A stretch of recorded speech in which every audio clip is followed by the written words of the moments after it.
It is Wednesday, October 30th, and at Freedom Finances, today we're talking about compound interest. I've written a couple different articles about compound interest now. The first one a few weeks back about what it is, how it's calculated, and how you can earn some money on it based off some basic calculations. But today I released an article, How to Really Earn Money in a Very Practical Way. I went over a few different scenarios, I wrote them out with pretty basic numbers that anyone should be able to see, but I actually wanted to go over the visuals and some of the basic math today about how you can actually earn money from compound interest. And this should be easy enough for basically any adult to understand. I'm not going to go over any difficult formulas. I'm actually going to show you how I did the math and how it's pretty easy for everyone to understand. Let's start with a visual description of compound interest at 10%. Essentially, you take your initial deposit, in this case $10,000, and let's say it's growing at 10%. That means you would earn $1,000. Your new balance would be $11,000. You would then start earning interest on that $11,000 instead of just the $10,000. This is a good visual description of what it looks like if you were to deposit $10,000 a year for 25 years with a 10% interest growth compounded annually. So if you were to deposit $10,000 a year and it were to grow 10% every year, you would deposit a total of $250,000. But if it compounded annually, you would actually earn a total of $831,000 to bring your total balance to over $1 million at $1,081,817.65. Now, this is just a random scenario, a random percentage of 10%. That's a pretty high interest rate, and to be able to keep up with deposits can be a little difficult. So let's go over a very realistic scenario, a scenario that many people might be looking at when they're saving for retiring. Okay, in this preferred scenario, this could look like someone who's starting their savings at age 30. It's important to start saving as early as possible, but many people don't truly start taking their savings seriously till around age 30. So in this case, for the first couple years, this person, let's say, is depositing about $2,500 and they're growing it at 10% annually. This 10% figure is assuming they're investing in the stock market. Most people will agree the stock market in general grows about 10%. Some years it's less, some years it's more, but for this scenario, we're just going to use that 10% number. So after 1 year of depositing $2,500 at 10% growth, this person would have $2,700, a little over. Now, for the first 3 years, they're depositing $2,500. They start to get better with their budget, their financing, and a couple years later, they can actually double their deposits as $5,000 a year for a couple years. A couple years later, they increase their deposits to $7,500. And for about 10 years or so, they save $10,000 a year. Once they hit 45 years old, they're going to save $12,500. They're going to increase it at age 50 to $15,000. And because they're saving, maybe their house and cars are paid off, most of their debt is paid off before they retire, assuming they retire at age 60, they're going to save $20,000. Now, the total deposits that they've made over the lifetime, over 30 years, is $365,000. However, if all that money were to grow at 10% interest and they weren't to take any money away, they were just to let it sit, whether it be in the stock market or another scenario, they would end with over $1.5 million, nearly $1.6 million, which is a total interest earned of $1.2 million. So you might be looking at this and thinking, oh, that's awesome. That's a lot of money. How do I do it? So what I want to do is I want to go over some scenarios of how to achieve this growth over 20, 25, 30 years. And we're going to talk practical scenarios that you can actually use to save. So let's start with scenario one, which is a basic savings account. A basic savings account is just something you go to your local credit union, your local bank, you put it in your savings account, and they will give you interest. Now, basically, most savings accounts are only going to give you about 0.45%. In fact, according to depositaccounts.com by LendingTree, today's average savings rate is 0.45%, as you can see right here. So in this scenario, we're just going to look at it as if it was 0.45% over 25 years. So you deposit $10,000 a year, you would deposit $250,000, $250,000, and you would end with $265,000, which is a total interest gain of $15,000. Now, you're probably thinking right now, this is garbage. This is nothing. Over 25 years, I've only gained $15,000. How do I do this better? So to start with, we understand that a basic savings account is not the best way to go to earn compound interest. This example is just what many people do that they don't think about. Maybe they have a 401k and a local bank that they put money into and they think their money's going to grow. And it will a tiny bit, but it's going to be very, very little. So this interest rate is very, very important. What you can do, as we can see here, we can see there are some high yield savings account that give 5.07, 5.05, 5%. Find yourselves a high yield savings account that you can put money into. So scenario 2 is that high yield savings account. This is assuming you find a savings account that you just put money into and it's about 5% every year. You don't touch the money. So same scenario, but you deposit $10,000 a year at a 5% compounded interest rate.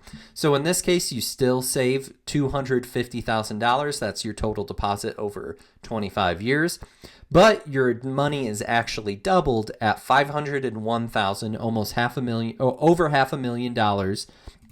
And your total interest is $251,000. Over 25 years, you deposit $250,000. You have a total balance of $501,000, which means that you've earned $251,000 in interest over 25 years. If we compare that to this $15,000 for a low interest growth rate, you're definitely looking better at a high yield savings account. You just have to do some work to make sure you qualify for these accounts, maybe find something online or locally, but a basic bank, a basic savings account will not do it, will not help you. All right, the next scenario, scenario 3, we have a dividend stock. Essentially what a dividend stock is a company pays you to own their stock. In this case, we're going to use a generic company where the stock price is $100 and it stays $100 and you own 100 shares. In this case, the shares owned is 100, the share price is 100, so you would own $10,000 of this stock. Now, in this case, most companies have a dividend per share. For example, we can look at Coca-Cola, who is a dividend king. They have been giving a dividend to own their stock for over 50 years. Today, if you own a common stock for Coca-Cola, you earn $0.485, so about 49 cents per share to own the stock. In this scenario, we're just going to assume that you earn $2 per share, you own $100. Now, with a dividend stock, you have a couple choices. You can just take that earning and reinvest it into the stock, or if you want, you can cash out those earnings and put them somewhere else. For this scenario, we're just going to redeposit your earnings into a stock, into the shares year after year. Year 1, you own 100 shares. At $100, you have $10,000, but you've actually earned $2 per share, which means you've earned $200. If you reinvest that, you now earn 2 more shares, which is 102 shares.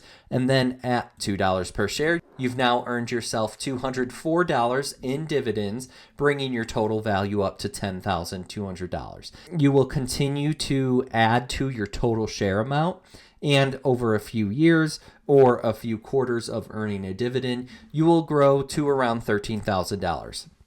Now, I know what you're thinking. That's actually not that much money. I'd rather be in a scenario like this scenario or I should say, I know what you're thinking. You would rather be in a scenario like this scenario where you're earning 5%. That's definitely better. However, we can take these earnings and do something different with them. If you reinvest your money into these shares, buy more and more shares, then you will continue to grow your dividend earnings, and then it will continue to snowball. It will be even stronger.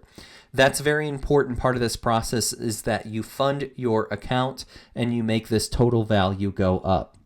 Now, if you want, you can keep this process going while buying more and more shares, therefore earning more dollars, which reinvests into these shares to get more and more dividends.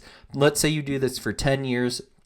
You've had 40 quarters of receiving a new share. It could be something like $40,000, $50,000, $60,000. And then you could take that money and start a new account and invest it into a savings account or a different scenario like a growth stock. The next scenario is the growth stock scenario. And in this scenario, we're just going to assume you own 500 shares of a stock. The initial price is $25 and you don't do anything with the stock. You just let it grow. The difference between a growth stock and a dividend stock is oftentimes you'll see a dividend stock share price stay about the same. Usually it will grow a little bit. Sometimes it will even dip over a 2 or 3 year period. But for the first few years of a growth stock, you'll see a pretty exponential growth rate, and eventually it will slow down. And that's what we're looking at in this scenario. So you have 500 shares. The initial stock price is $25, which means your investment is around $15,000. But let's say it grows at a 25% growth rate for the first few years. The stock price is going to skyrocket. Let's say it slows down a little bit to 12.5% over the next 5 years. After 10 years of 25% growth rate, the stock price may be closer to $372 when it was originally $25. Now, you still only own 500 shares, but your value of your investment is $225,000 after another year. That's after making a $15,000 investment. And after about 20 years of growth, you may look at around $301,000. And that's just for a growth stock. Of course, these numbers are made up, but what's important here is at any point in this process, you can take the growth, you can cash out some of these stocks and reinvest that into, if you want, dividends. And you can use those dividends to buy more of that dividend stock. And then you can use that money to put into a savings account at maybe 5%. The choice is really up to you how you use this money. In the best case scenario, it would be this, where your money is just sitting there earning 10% compounded annually and you don't have to do anything. That would be the best scenario. Unfortunately, you do have to do a little bit of work to get your money to grow, whether it's a dividend stock or a growth stock. This is where a lot of people will bring in financial planners, accountants. They will have them help with their investments, move it around year after year to make sure it grows. Now, once you gain enough financial literacy, hopefully you can do a lot of this on your own and understand how to do this. I hope that this has helped you understand compound interest and understand how to earn. Ultimately, that's my goal today, is to help you do all these things on your own and help you understand the knowledge that comes behind financial literacy with a subject like compound interest. For my latest article on compound interest, go to freedomfinances.org. You can see all the math there, and this video will be attached. Thank you so much. Have a great day. My name is Bradley Valentine. Goodbye.